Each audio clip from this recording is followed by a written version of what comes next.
కోడి కూతల్లే ఒల్లిరుసుకుందే కోడెలాగల్లే యాప పుల్లల షేదు నమిలిందే రామ రామ రామ రామ తలకు పోసుకుందే నా నేల తల్లే అలికి పూసుకుందే ముగ్గు సుక్కల్లే సద్ది ముటల్లే సగబెట్టుకుందే బాయి దిర్కన పల్లె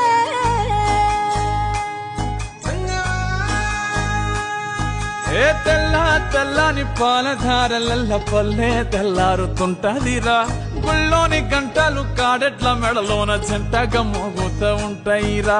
నాగలి భుజాన పెట్టుకుంటే దోస్తులు చెయ్యేసినట్టేరా కొట్టు గోదా పక్కన ఉంటే కొండంత బలగం ఉన్నట్టురా చల్లగాలి మోసుకొచ్చెరా సేను సిలకల ముచ్చట్లు దారి పొడుగు చెట్ల కొమ్మలా రాలుతున్న పూల సప్పట్లు గట్టి మోపులు కాల్వ కట్టులు చెమట సుక్కల్లో తడిసిన ఈ మట్టి గంధాల